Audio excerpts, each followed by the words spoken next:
जय हिंद। नमस्कार साथियों, आप सभी लोगों का मोस्ट वेलकम है आज के इस नए क्लास में। साथियों, आज के इस क्लास में हम सभी लोग जो है पढ़ने वाले हैं बीएसएससी कार्यालय परिचारी भर्ती 2026 के एग्जाम के लिए मोस्ट इम्पोर्टेंट प्रीवियस ईयर के क्वेश्चन को, जो कि साथियों आपके बीएसएससी कार्यालय परिचारी भर्ती 2026 के एग्जाम के लिए जो है काफ़ी इम्पोर्टेंट है। तो आप सभी लोग इस क्लास को बिल्कुल अच्छी तरीके से लास्ट तक देखिएगा और इस क्लास में दिए जाने वाले इन सभी क्वेश्चन को आप अच्छे से जरूर याद कर लीजिएगा, जिससे कि आप जो है अपने एग्जाम में सभी क्वेश्चन को आसानी तरीके से बना पाएंगे। तो चलिए साथियों, क्लास को स्टार्ट करते हैं। उनसे पहले यदि आप इस चैनल पे पहली बार जुड़े हैं तो साथियों आप जो है इस चैनल को सब्सक्राइब कर लीजिए और सब्सक्राइब करके आप ऑल नोटिफिकेशन को ऑल पे दबा के जुड़ जाइए, जिससे कि जब भी कोई नई क्लास हो सबसे पहले क्लास का नोटिफिकेशन आपके पास जो है साथियों पहुंच सके। तो आप इस चैनल को सब्सक्राइब कर लीजिए, साथ ही साथ आप जो है इस क्लास को भी लाइक जरूर कर लीजिएगा। तो चलिए क्लास को स्टार्ट करते हैं और देखिएगा साथियों क्वेश्चन क्या है। साथियों क्वेश्चन है, भारत का नेपोलियन जो है साथियों किसे कहा जाता है। चलिए बताएंगे साथियों। ये सभी क्वेश्चन जो है साथियों काफी इंपॉर्टेंट और सिलेक्टेड क्वेश्चन को लिए हैं, जो कि साथियों आपके एग्जाम में जो है साथियों 100% ये सभी क्वेश्चन आपको पूछे जाएंगे। आप अच्छे से इन सभी क्वेश्चन को साथियों याद कर लीजिएगा और बताएंगे साथियों कि भारत का नेपोलियन जो है साथियों किसे कहा जाता है। तो याद रखिएगा साथियों, भारत का नेपोलियन कहते हैं समुद्रगुप्त को। ऑप्शन ए लगा रहे हैं तो सही जवाब है समुद्रगुप्त को। चलिए अगला क्वेश्चन देखिएगा साथियों। क्वेश्चन है कि वंदे मातरम गीत के लेखक कौन है। चलिए बताएंगे साथियों कि वंदे मातरम गीत के जो लेखक के साथियों कौन है। तो याद रखिएगा साथियों, वंदे मातरम गीत के लेखक हो जाएंगे बंकिम चंद्र चटर्जी। ऑप्शन यहाँ पे सी सही जवाब है, बंकिम चंद्र चटर्जी हो जाएंगे। अगला क्वेश्चन है साथियों, बारदोली सत्याग्रह जो है साथियों कब हुआ था। बताइए साथियों कि बारदोली सत्याग्रह कब हुआ था। तो याद रखेंगे साथियों, बारदोली सत्याग्रह जो है 1928 में होते हैं। ऑप्शन यहाँ पे बी सही जवाब साथियों 1928 में हुआ था। चलिए अगला क्वेश्चन देखिएगा, हड़प्पा सभ्यता की खोज साथियों किसने की थी। बताइए साथियों, हड़प्पा सभ्यता की खोज किसने की थी। तो याद रखेंगे साथियों, हड़प्पा सभ्यता की खोज जो है किसने की थी। तो याद रखेंगे साथियों, दयाराम साहनी जो है ये हड़प्पा सभ्यता की खोज करते हैं। ऑप्शन डी सही जवाब है, दयाराम साहनी किए थे। अगला क्वेश्चन है, राष्ट्रीय डॉल्फिन दिवस जो है साथियों कब मनाया जाता है। चलिए बताएंगे साथियों कि राष्ट्रीय डॉल्फिन दिवस जो है साथियों कब मनाया जाता है। तो याद रखेंगे साथियों, राष्ट्रीय डॉल्फिन दिवस जो है ये 5 अक्टूबर को मनाई जाती है। ऑप्शन से सही जवाब है 5 अक्टूबर को। अगला क्वेश्चन है, खेरा आंदोलन साथियों कब हुआ था। चलिए बताएंगे साथियों, ये सभी क्वेश्चन काफी इंपॉर्टेंट और वीवीआई सेलेक्टेड क्वेश्चन है, जो कि साथियों आपके एग्जाम में 100% जो ये सभी क्वेश्चन पूछे जाएंगे। तो आप अच्छे से इन सभी क्वेश्चन को जरूर याद कर लीजिएगा और बताएंगे साथियों कि खेरा आंदोलन जो साथियों कब हुआ था। तो याद रखेंगे साथियों, खेरा आंदोलन होते हैं 1918 में। ऑप्शन ए सही जवाब है 1918 में। अगला क्वेश्चन है, तत्वबोधिनी सभा के संस्थापक साथियों कौन थे। चलिए बताइएगा साथियों कि तत्वबोधिनी सभा के संस्थापक कौन थे। तो याद रखिएगा साथियों, तत्वबोधिनी सभा के जो संस्थापक है देवेंद्र नाथ टैगोर है। ऑप्शन यहाँ पे बी सही जवाब है, देवेंद्र नाथ टैगोर है। अगला क्वेश्चन है, रोहन बोपन्ना खिलाड़ी का संबंध जो है साथियों किस खेल से है। बताइए साथियों, तो रोहन बोपन्ना खिलाड़ी का संबंध किस खेल से होगा। तो साथियों ये हो जाएंगे आपके टेनिस खेल से। ऑप्शन यहाँ पे डी सही जवाब है, टेनिस खेल से। अगला क्वेश्चन है, फ्रांस की राज्य क्रांति साथियों कब हुई थी। चलिए बताइएगा साथियों कि फ्रांस की राज्य क्रांति कब हुई थी। तो साथियों फ्रांस की राज्य क्रांति होती है आपके 1789 में। ऑप्शन यहाँ पे 20 सही जवाब है साथियों, 1789 में होती है।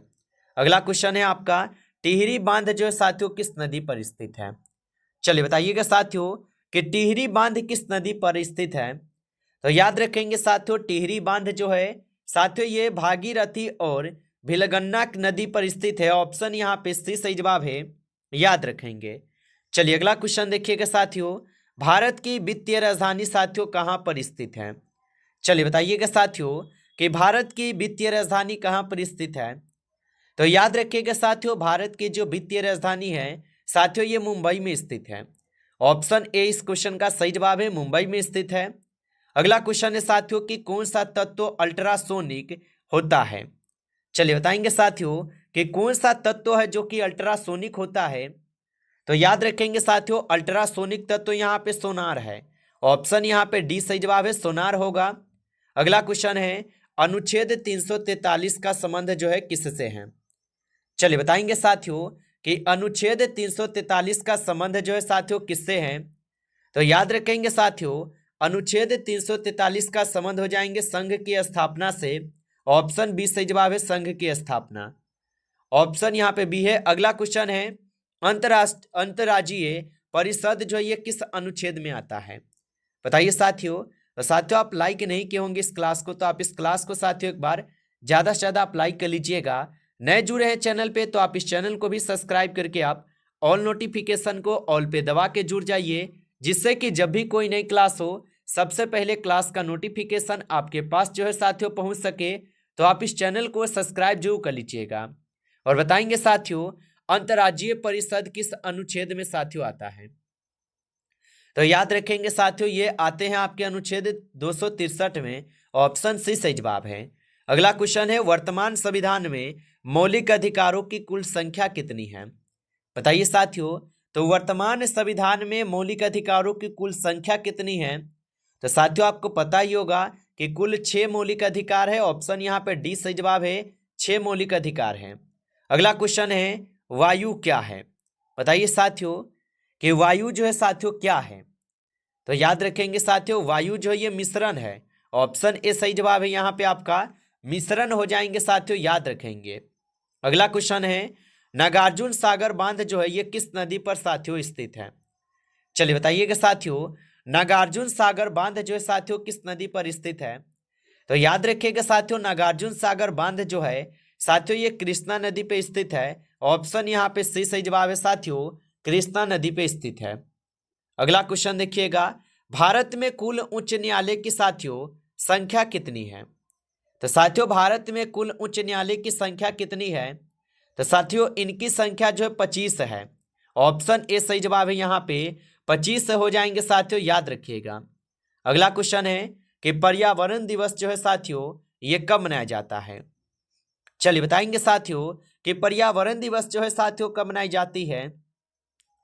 तो साथियों पर्यावरण दिवस जो है ये आपके 5 जून को मनाई जाती है। ऑप्शन सी सही जवाब है, 5 जून को। अगला क्वेश्चन है बजट का उल्लेख जो है ये किस अनुच्छेद में है? बताइए साथियों कि बजट का उल्लेख जो है साथियों किस अनुच्छेद में स्थित है? तो साथियों बजट का उल्लेख जो है अनुच्छेद 112 में है। ऑप्शन ए सही जवाब है, अनुच्छेद 112 में होगा, याद रखिएगा। चलिए अगला क्वेश्चन है कि सुंदरवन जो है साथियों किस राज्य में स्थित है? चलिए बताइएगा साथियों कि सुंदरवन किस राज्य में स्थित है। तो साथियों सुंदरवन जो है ये पश्चिम बंगाल में है। ऑप्शन डी सही जवाब है, पश्चिम बंगाल में होगा। अगला क्वेश्चन है साथियों यहाँ पे, और क्वेश्चन क्या है साथियों यहाँ पे कि मौलिक कर्तव्य को संविधान में किस संशोधन द्वारा साथियों यहाँ पे सम्मिलित किया गया था? तो मौलिक कर्तव्यों को साथियों संविधान में किस संशोधन द्वारा सम्मिलित किया गया था? तो याद रखिएगा साथियों यहाँ पे इस क्वेश्चन का सही जवाब जो है ऑप्शन बी हो जाएंगे, 42वां संविधान संशोधन के तहत ऑप्शन बी सही जवाब है। अगला क्वेश्चन है निम्न में से किसकी इलेक्ट्रॉन बंधुता सबसे कम होती है? बताइए साथियों कि निम्न में से किनकी इलेक्ट्रॉन बंधुता सबसे कम होती है? तो याद रखेंगे साथियों ये ऑर्गन के होते हैं। ऑप्शन ए सही जवाब है, ऑर्गन के होगा। अगला क्वेश्चन है कि जीवन का अधिकार जो है ये किस अनुच्छेद में साथियों वर्णित है? चलिए बताइएगा साथियों कि जीवन का अधिकार किस अनुच्छेद में वर्णित है? तो साथियों जीवन का जो अधिकार है अनुच्छेद 21 में साथियों वर्णित है। ऑप्शन सी सही जवाब है। अगला प्रश्न कि धावन सोडा का रासायनिक सूत्र जो है साथियों क्या होता है? चलिए बताएंगे साथियों कि धावन सोडा का रासायनिक सूत्र क्या है। तो धावन सोडा का जो रासायनिक सूत्र होता है साथियों ये आप सभी लोग का Na2 और CO3 होते हैं। ऑप्शन यहाँ पे डी सही जवाब है साथियों, याद रखेंगे। अगला क्वेश्चन है बिहार राज्य में कृषि पर आश्रित लोगों की संख्या कितने प्रतिशत है? चलिए बताएंगे साथियों। तो बिहार राज्य में कृषि पर आश्रित लोगों की संख्या कितने प्रतिशत है? तो साथियों ये हो जाएंगे 78.6%। ऑप्शन बी सही जवाब है। अगला क्वेश्चन है, खिलाफत समिति का गठन जो है साथियों कहां पर हुआ था? चलिए बताइए साथियों। तो खिलाफत समिति का गठन कहां पर हुआ था?